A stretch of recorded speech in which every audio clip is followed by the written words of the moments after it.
nuestro segundo invitado del día de hoy. Un placer recibir al doctor Clemente Terrero, infectólogo pediatra, con quien vamos a hablar sobre el tema del dengue que sigue copando los hospitales y clínicas del país. Doctor, bienvenido al Rumbo de la Mañana. Gracias por acompañarnos. Gracias a ustedes por invitarme a esta importante emisora, escuchado por la población dominicana. Gracias, doctor. Usted sabe que el tema del dengue es el tema que tiene varias semanas la agenda nacional debido a las muertes, el tema de las cifras, el colapso de las clínicas. Pero se ha hablado mucho de que esta cepa que anda del dengue es diferente. Nos gustaría que usted, como infectólogo, como doctor que trabaja en el área, que sabe, que conoce, nos oriente un poco sobre esta nueva cepa y si se tiene algún protocolo, porque al parecer muchos pacientes específicamente niños, están falleciendo por un exceso de hidratación. ¿Qué usted pudiera comentarnos al respecto, doctor? Bueno, lo primero, que esta cepa es una cepa vieja que es nueva. Es una cepa de las de los 4 serotipos que tiene el virus, pero que tenía alrededor de 4 años que no circulaba en el país. Es decir, que es una cepa que ha circulado antes, pero ahora, nueva vez, ha vuelto a circular. Por eso digo la palabra de que es una cepa vieja que es nueva. Esa nueva cepa, obviamente tiene cualidades, características diferentes a las otras cepas. Como es natural, cuando uno tiene 4 hermanos, en alguna situación se diferencia de los hermanos, y es lo que pasa con esto aquí.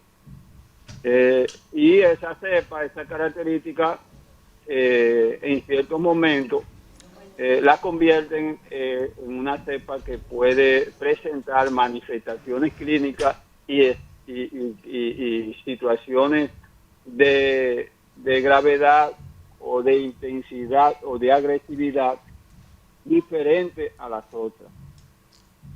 Doctor. Esta cepa, por ejemplo, está atacando mayormente a los adolescentes y preadolescentes, y a los niños, y a los pequeños. Es muy probable, no sabemos eso, habrá que investigar, si es que los niños pequeños manejan mejor la interacción con esta cepa, o si es que esos niños ya mayores han tenido infecciones por otra cepa y eso lo hace más vulnerable a la acción de esta cepa nueva. Eso habrá que establecerlo desde el punto de vista científico, pero tiene que ser en base a evaluaciones e investigaciones que se hagan. El tratamiento de esta cepa, el tema de la sobrehidratación, que muchos padres están denunciando, que por ejemplo una niña que falleció en La Vega denunció que le pusieron en menos de 24 horas 6 sueros. Mírate, déjame decirte lo siguiente. Yo creo que ahí hay alguna confusión, que puede ser dañino incluso para el tratamiento de los niños con dengue, porque se está utilizando mucho esa expresión y ese argumento de la sobrehidratación. Los pacientes con dengue generalmente no mueren por sobrehidratación, todo lo contrario, mueren por choque, por o deficiencia en la hidratación. Cuando el paciente necesita líquido, hay que ponérselo. Ahora, lo que pasa es, hay otros eventos que suceden y que si tú, por ejemplo, le introduces líquido, eso puede provocar que el paciente fallezca. Yo, por ejemplo, a una paciente que ahora el fin de semana se chocó, me llamaron a una interconsulta y estaba chocada. Y yo le administré 2 litros de líquido en 2 horas y le administré 6 litros de líquido en 10 horas. En total, yo le administré casi 10 litros de líquido y eso fue lo que la recuperó. Es decir, que lo que pasa es que hay que conocer porque eso ya es más complejo, que la misma población médica probablemente no tiene esos dominios, de cuando no un exceso, podríamos decir, sino un uso de líquido en altos volúmenes puede convertirse en un problema para salvar la vida del paciente, porque ya tiene algunas alteraciones que no le favorece si le administran mucho líquido. Eso es lo que no entendemos. Sí. Pero el paciente con dengue no se muere por su exceso de líquido, sino por falta de líquido. Todo lo contrario, porque la fiebre deshidrata, ¿verdad, doctor? Sí. Claro, el paciente deshidrata, no quiere alimentarse, no consume líquido, no puede ingerir líquido, Sí. le da diarrea, o sea, su metabolismo está aumentado, o sea, se deshidrata y por tanto hay que ponerle líquido.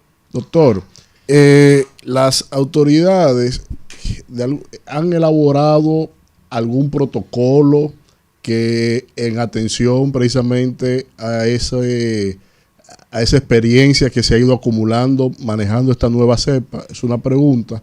Y por otro lado, las autoridades habían señalado en rueda de prensa que el problema es que le llegan los casos en más de un 56% como una reacción tardía de los padres en llevar a los niños a los centros hospitalarios, a las clínicas.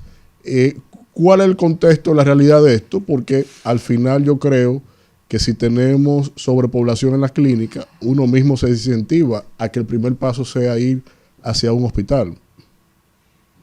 Bueno, mira, existe un protocolo que se elaboró en el 2015-2016 de dengue muy bueno, en el cual se ha manejado los brotes, se han manejado todos los casos de epidemia en el país. Lo elaboró un equipo de profesionales con vasta experiencia en manejo de dengue, en el cual estuvimos nosotros. Y ese protocolo está ahí. Ahora, por ejemplo, el protocolo fue, como digo yo, revisado. Sin embargo, los autores no participamos ahí. Eso, por ejemplo, tenemos que decirlo. Sí. Pero ese protocolo existe ahí. Ahora, los que participamos en la elaboración de ese protocolo no fuimos invitados y no participamos en su revisión.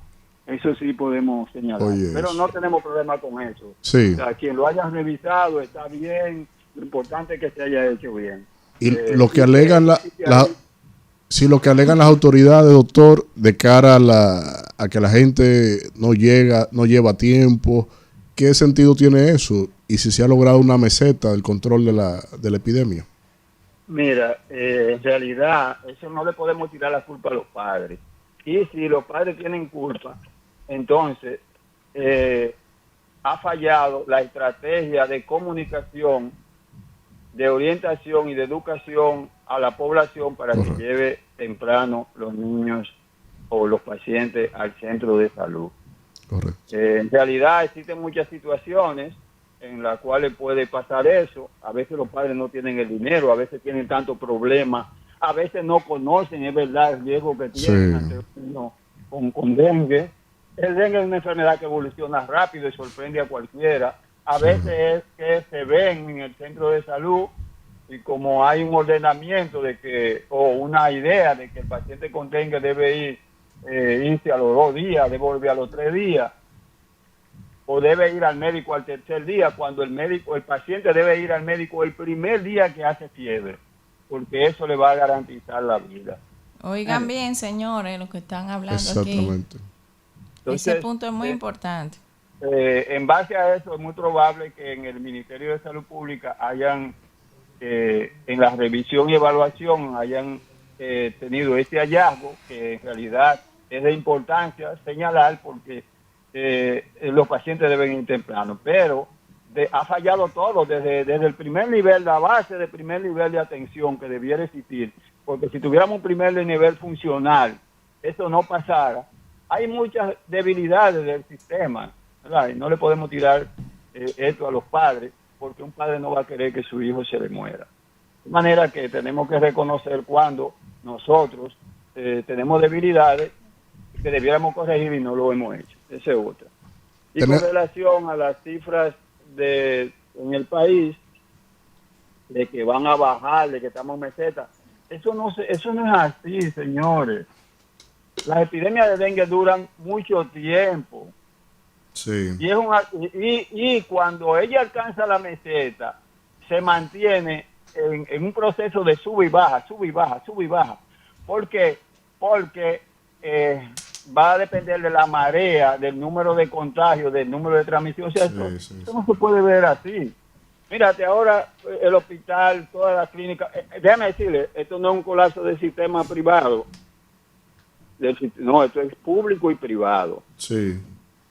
Porque, por ejemplo, uno a veces tiene un paciente, yo tenía un paciente ahí que estaba chocada y quería enviarlo a un centro que tuviera una unidad de cuidado intensivo y no había cama, tuve que manejar a la paciente en una sala, gracias a Dios la sacamos, pero estaba grave, chocada.